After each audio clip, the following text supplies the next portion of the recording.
할렐루야. 오늘 하나님의 말씀을 또 듣기 원합니다. 주님께서 여러분 10년 가운데 이 말씀이 여러분 영혼을 소생시키고 또 주님을 뵙는 그날까지 승리하는 심령에 박힌 귀한 말씀 되기를 원합니다. 창세기 48장을 오늘 보시겠는데요. 19절, 20절을 먼저 읽고 우리 함께 말씀을 나누도록 하겠습니다. 창세기 48장 19절 20절 같이 읽습니다. 시작. 그의 아버지가 허락하지 아니하며 이르되 나도 안다. 내 아들아 나도 안다. 그도 한 족속이 되며 그도 크게 되려니와 그의 아우가 그보다 큰 자가 되고 그의 자손이 여러 민족을 이루리라 하고 그 날에 그들에게 축복하여 이르되 이스라엘이 너로 말미암아 축복하기를 하나님이 내게 에브라임 같고 므낫세 같게 하시리라 하며 에브라임을 므낫세보다 앞세웠더라. 아멘. 130세에 애굽으로 들어왔었던 야곱이 이제 약 17년이라고 하는 시간을 보내고 난 다음에 즉 147세에 자기의 생을 마감할 때가 다 되어 갔습니다. 그런 아버지 앞에 요셉은 자기의 장자였었던 므낫세와 차자였었던 에브라임을 그 앞에 데리고 나가 아버지께로부터 축복 기도를 받는 그 모습이 오늘 48장의 말씀입니다. 그런 말씀을 축복 기도를 받으려고 할 때에 요셉의 의도는 당연히 장자였었던 므낫세가 그 장자권처럼 더 많은 축복을 받았기 때문에 야곱의 오른손으로 안수 기도를 받기를 원했고 에브라임은 야곱의 왼손으로 축복 기도를 받기를 원했습니다. 그래서 의도적으로 그렇게 야곱에게 나아갔을 때에 야곱은 자기의 손을 어긋 맞춰서 결국은 오른손으로는 에브라임을 안수기도 해줬고 왼손으로는 므낫세를 안수기도를 해주시면서 그런 모양을 볼 때에 요셉은 자기의 마음은 므낫세가 오른손에 안수기도를 에브라임이 왼손에 안수기도를 받기를 원했기 때문에 아버지 그리하지 마시고 이렇게 자기가 원하는 대로 축복 기도를 해주기를 원한다 이렇게 간청을 드립니다. 그런데 야곱이 그 말을 들었음에도 불구하고 결국은 나도 안다 아들아 나도 알아 이렇게 말을 하면서 이 축복 기도의 오른손과 왼손의 그 권위가 야곱의 감정이나 야곱의 관점을 따라 안수기도 하는 것이 아니라 하나님께서 의도하고 계시고 있고 하나님께서 그렇게 축복하기를 원하시는 것을 성경은 우리에게 가르쳐 주고 있습니다. 보통 안수기도를 할 때 제가 가끔 이렇게 말씀을 나눌 때 전하지만 이 하나님께서 우리에게 필요한 절기를 주셨을 때에 같이 성도들을 향하여 안수기도를 할 때가 있습니다. 이 안수기도를 하면 참 느끼는 것이 많이 있어요. 마음의 돌판과 같은 그런 육신으로 보면 마음이 돌판이지 않을까.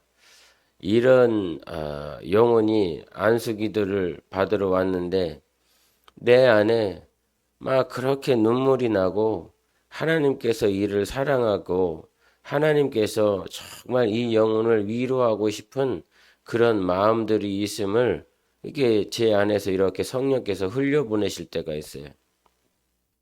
그리고 어떤 분은 기도도 잘하고 성경도 잘 보고 좀 동역자요 예배도 잘 드리는 그런 분인가인데도 불구하고 안수 기도를 할 때에 내 안에 냉랭할 때도 이렇게 있습니다. 그래서 저도 안수 기도를 하며 준비를 할 때에는 하나님께서 이 순간 제 손만 이 성도 지체 머리에 안수하는 것이 아니라 제 손이 뭐 그 머리에 올라간다고 무슨 능력이 있으며 무슨 권세가 있겠습니까? 하나님, 제가 이 지체의 머리에 손을 얹었을 때에 하나님께서 안수하여 주시옵소서. 하나님께서 저에게 축복하여 주시옵소서. 이번 집회를 지난번에 갔다 오면서 이 영혼들이 이렇게 나와서 이렇게 안수기도를 하게 되었는데 그때 한 목사님의 딸이 저한테 이렇게 안수기도를 받으러 온 것입니다. 근데 그가 어떻게 신앙생활 했는지 어떠한 사정 가운데 영적 생활 했는지 모르는데 손을 얹자마자 이런 말씀이 나왔어요. 하나님, 네가 하나님 앞에 어떻게 영적 생활 했는지 주님이 다 보셨지요. 외롭고 힘들고 앞이 보이지 않음에도 불구하고 주님 사랑함으로 주님 때문에 지금까지 견디어 오신 거 주님이 아시지요. 이 말이 서슴없이 나오는 것입니다. 그런데 그 한 문장이 끝나자마자 이 안수를 받고 있는 이 영혼이 막 어깨가 막 들썩들썩이면서 막 눈물이 막 주렁주렁 막 떨어진다 이 말이에요. 막 눈물이 확 폭포수처럼 떨어지는 그 모양을 이렇게 앞에서 확인할 수가 있었습니다. 건 모양과 지금 하나님께서 이 안에 다루시고자 하시는 그 내용이 너무너무 다르다는 것을 이 안수기도를 하면서 참 많이 느낍니다. 나는 이렇게 축복기도를 해주고 싶은데 하나님은 내 생각과 내 마음과 다르게 저 영혼에게 축복기도를 해주기를 원하시는구나 라고 하는 것들을 이렇게 느끼게 돼요. 야곱도 분명히 요셉이 데려온 두 아들, 자기에게는 손자이지만 이 손자들을 향하여 이 요셉의 관점이나 요셉이 원하는 방향으로 기도를 해줬다라고 그런다면 이거는 아무런 응답도 되지 않는 것입니다.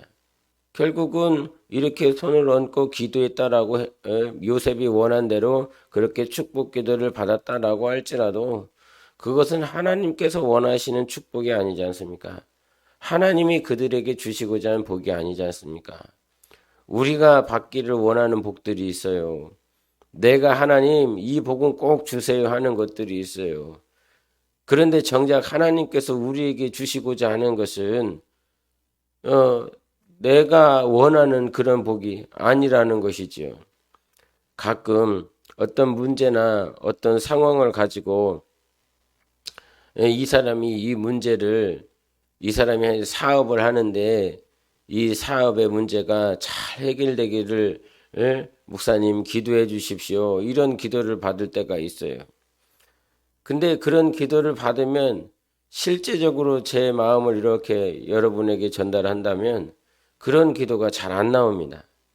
정말 주님께서 그런 마음을 주셔서 하나님 이의 사업이 잘 해결될 수 있도록 해주세요. 이런 기도는 제 기억상 거의 한 95% 이상이 그런 기도가 나오지 않았어요.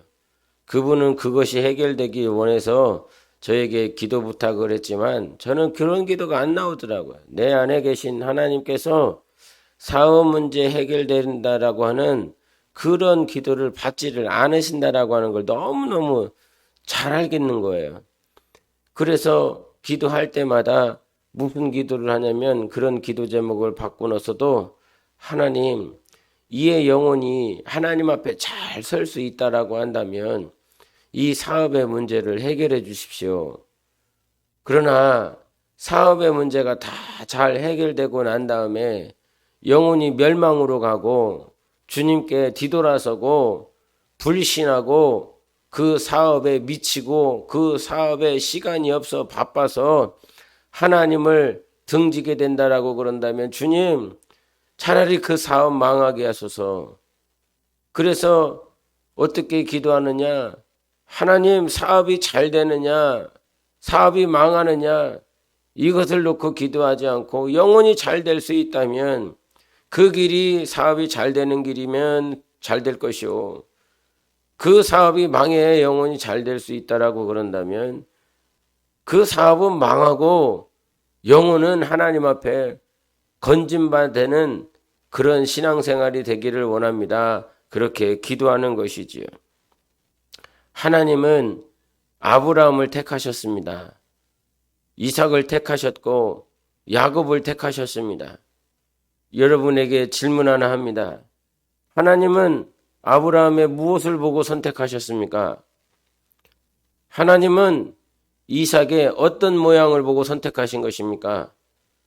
하나님은 야곱의 어떤 모양 때문에 야곱을 선택하신 것입니까? 우리는 그 질문에 아브라함을 하나님이 왜 선택하셨지?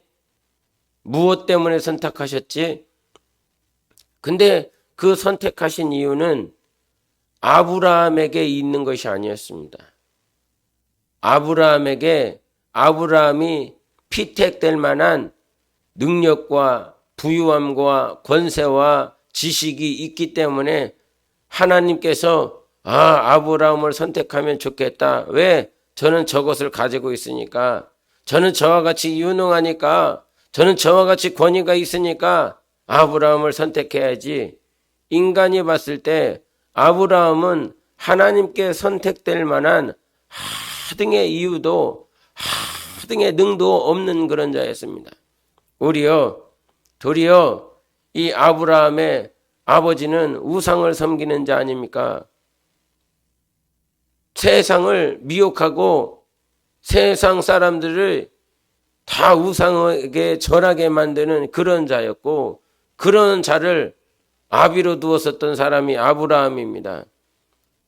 그런 육적인 관점으로 아브라함을 본다면 아브라함은 믿음의 조상으로 선택되기에 정말 너무 부족한 사람인 것입니다. 이삭이나 야곱이나 그와 같은 존재라는 사실이지요. 근데 하나님은 그들을 선택하셨습니다. 내가 봐도 야곱을 선택하면 안 될 것 같아요.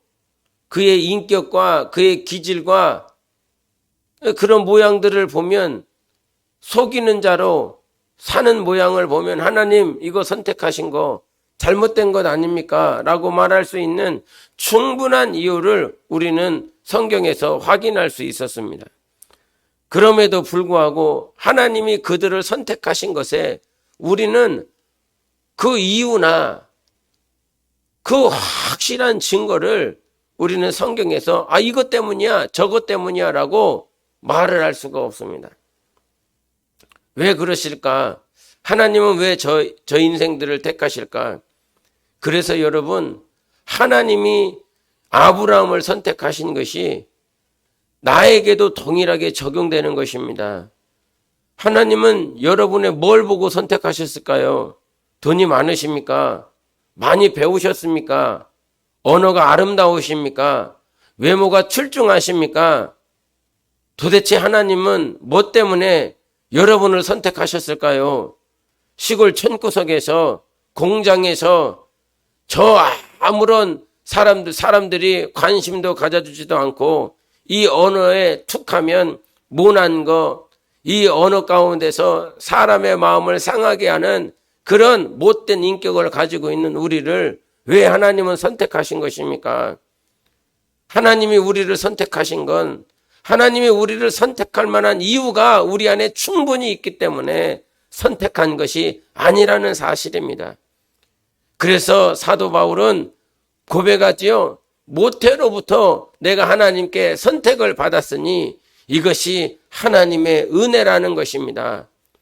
하나님이 우리를 보고 충분히 선택할 만한 이유가 있기 때문에 선택하신 것이 아니라 하나님의 은혜라는 거예요. 은혜는 설명이 되어지지 않아요. 하나님이 우리를 도와주시는 이유, 하나님이 우리를 인도하시는 이유, 하나님이 예수 그리스도를 우리에게 주신 이유, 무슨 이유가 있습니까?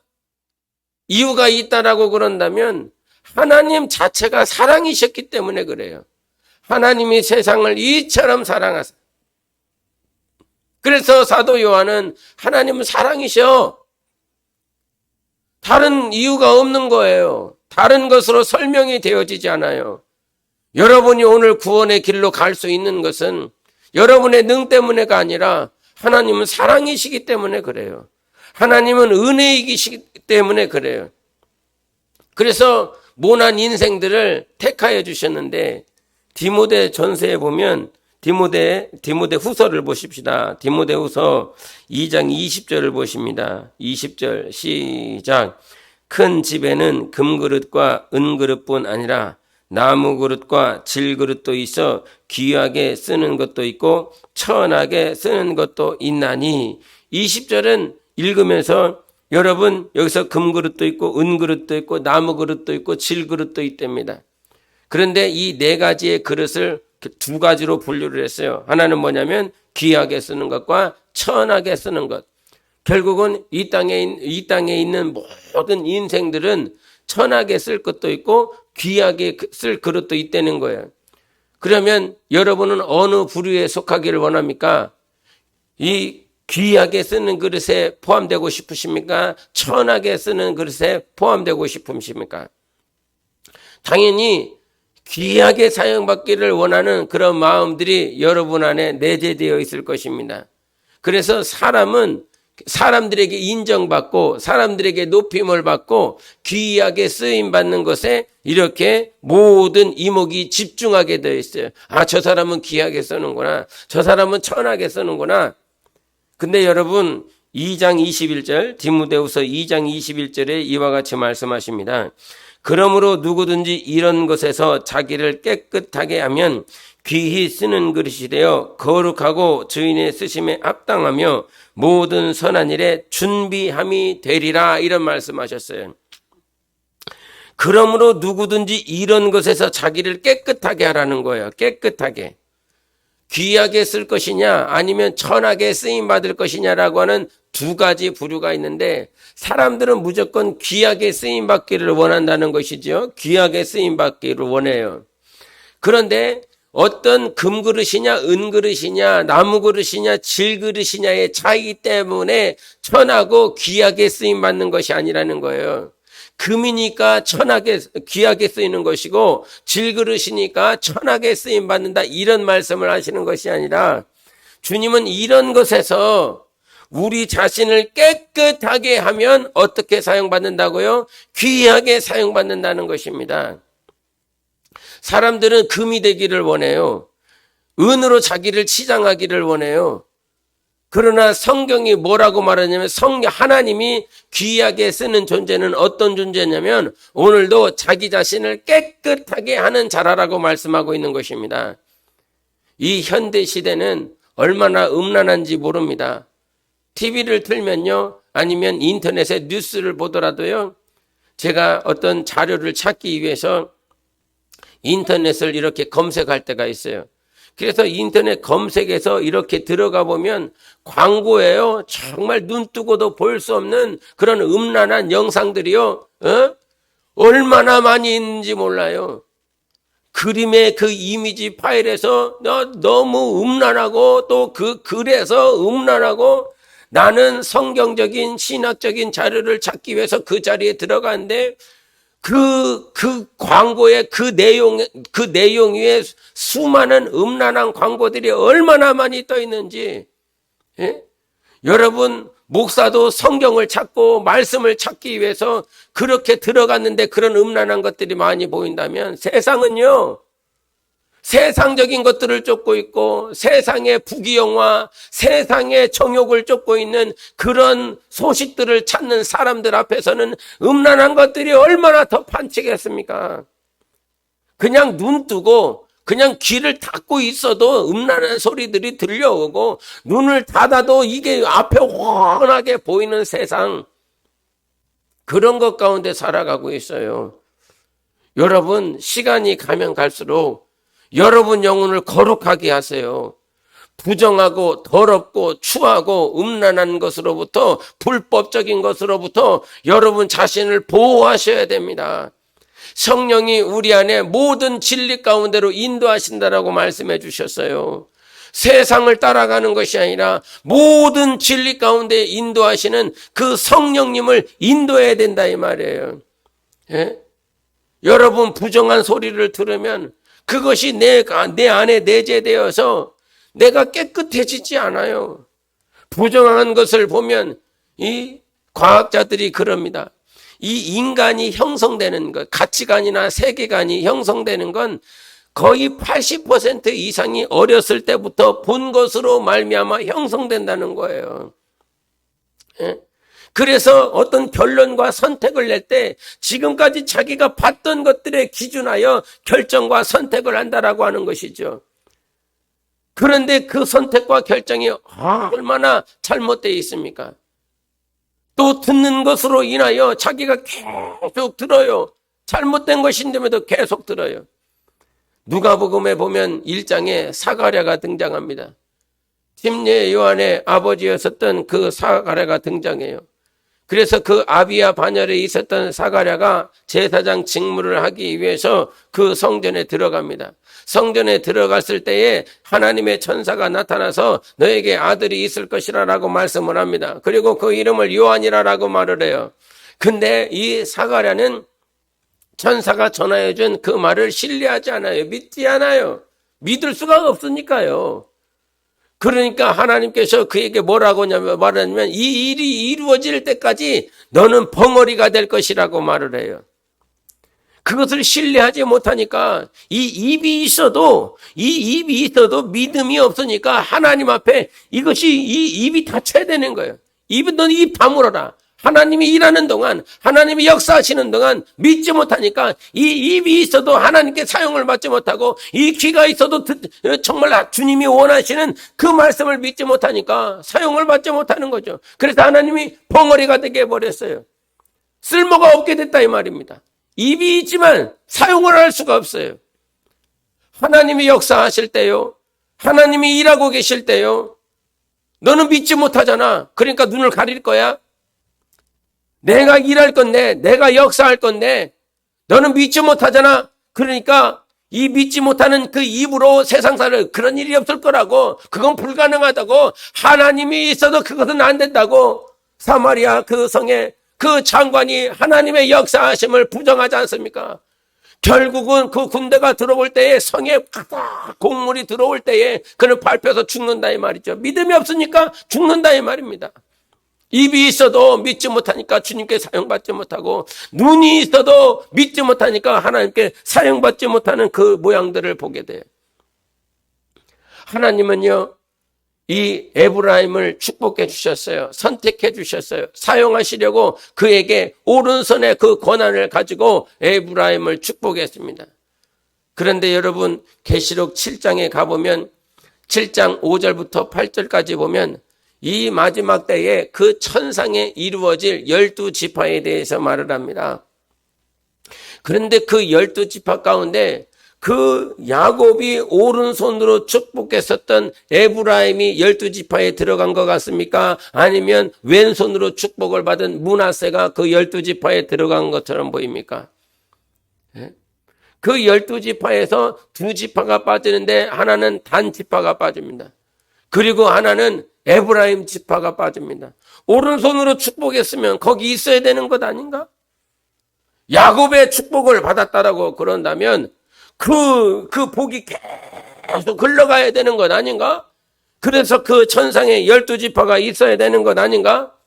그런데 호세아서 13장 1절에 이와 같이 말씀하십니다.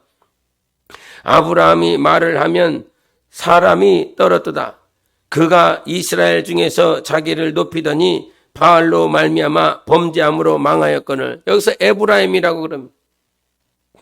에브라임이 말을 하면 사람이 떨어뜨리는 거예요. 얼마나 힘이 있고 권세가 있고 그런 능력이 있었는지. 그런데요, 그가 이스라엘 중에서 자기를 높였다라고 말을 합니다. 하나님이 세우셔서, 하나님이 복 주셔서, 사람이 준 것이 아니라 정말 하나님께서 선택하시고 하나님께서 야곱을 통하여 축복하셨음에도 불구하고 그렇게 사람이 에브라임의 말을 들으면 떨을 정도로 벌벌벌 떨 정도로 권위를 높여주고 그를 세워줬는데, 그가 이스라엘 중에서 자기를 높였다라고 말을 해요. 그래서 바알로 말미암아 범죄하여 망했다는 것입니다. 여러분, 하나님께서 우리를 축복하고 복 주시기를 원하십니다. 그럼에도 불구하고 왜 에브라임이 망하였는 줄 압니까?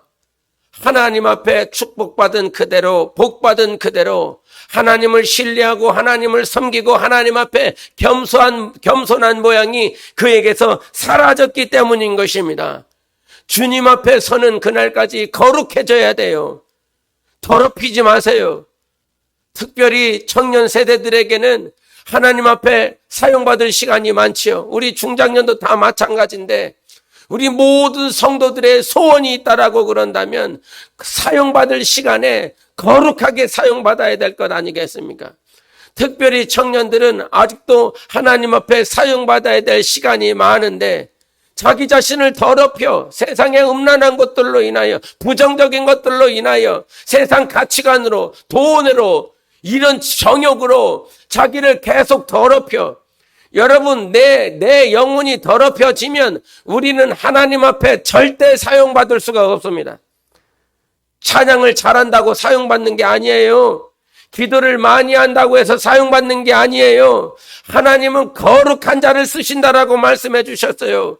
아무리 달란트가 많이 있어, 찬양하는 그런 달란트가 많이 있어, 그러나 세상 것들로 인하여 세상 음란하고 부패한 것들로 말미암아 자기 영혼이 더러워졌다면 그 달란트가 무용지물이에요. 쓸모가 없어요. 더러운데 어떻게 쓰냐 이 말이에요. 예? 금이 있으면 뭐해? 그 금이 저기 포죽간에 다 빠져버렸는데요. 저 똥속에 박혀갖고 똥 냄새가 많이 나는데요. 그게 금이면 어떻고 그게 보석이면 어때요? 그게 더러워서 냄새가 나서 추한데 쓸 수가 없는데, 여러분, 내가 비록 내 그릇이 작고 내가 연약하다 할지라도 하나님은 어떤 자를 쓰시냐면 거룩한 자를 쓰세요. 주님만 바라보는 사람들, 하나님의 말씀으로 내 자기 영혼을 깨끗하게 하는 자들, 예수의 보혈로 세상 더럽고 추악한 더러운 영들을 예수 이름으로 예수의 보혈로 쫓고 자기 영혼을 거룩하게 지키는 자들을 하나님께서 사용하여 주시는 것입니다. 마태복음 22장에 보면 임금이 잔치를 베풀었어요.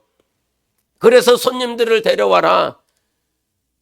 그런데 그 손님들이 막 오지 않는다고 저마다 자기 핑계를 대고 그렇게 다 돌아갑니다.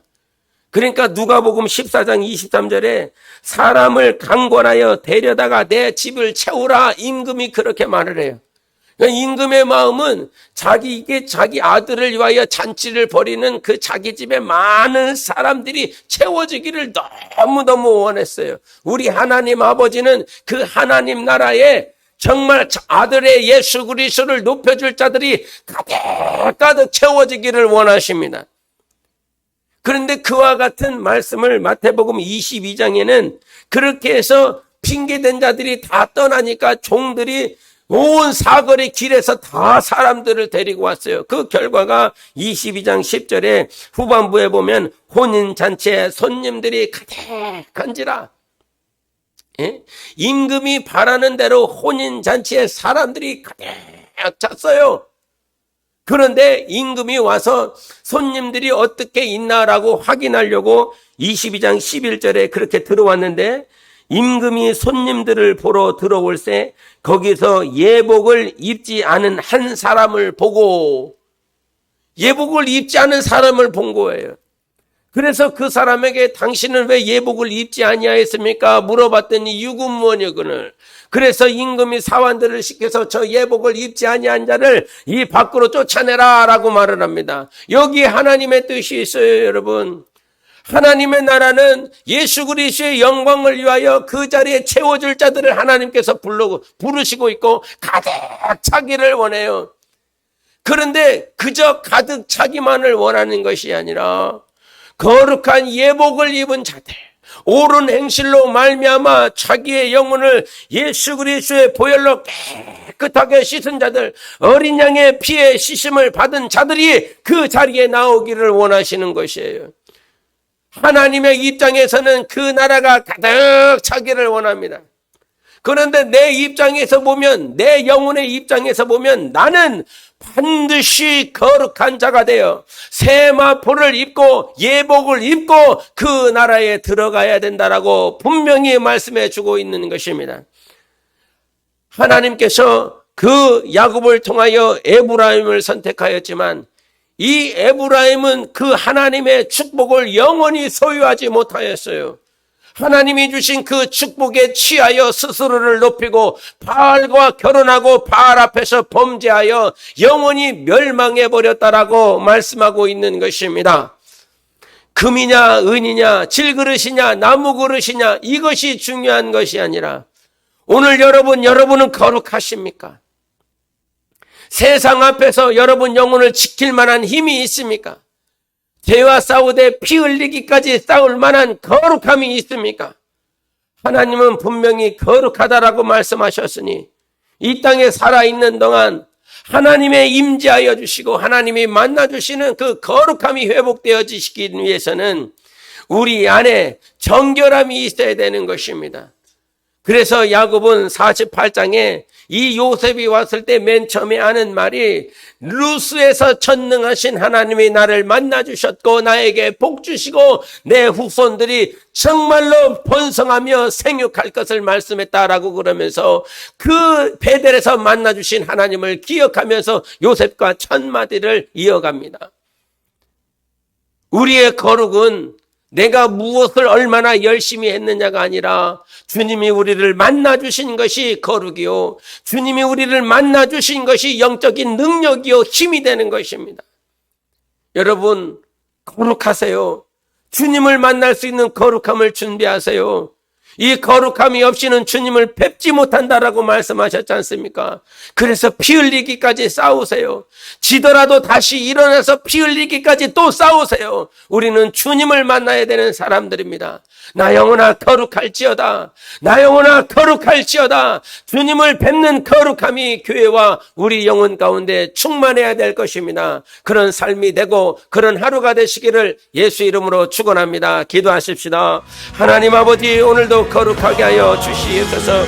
하나님이 복을 주셨으나 스스로를 높이고 바알에게 범죄하는 인생 되지 않냐고 끝까지 이 축복을 누리며 거룩한 인생을 살아갈 수 있도록 예수여 외치고 기도하시겠습니다. 예수여 살아계신 하나님 아버지 우리의 영혼을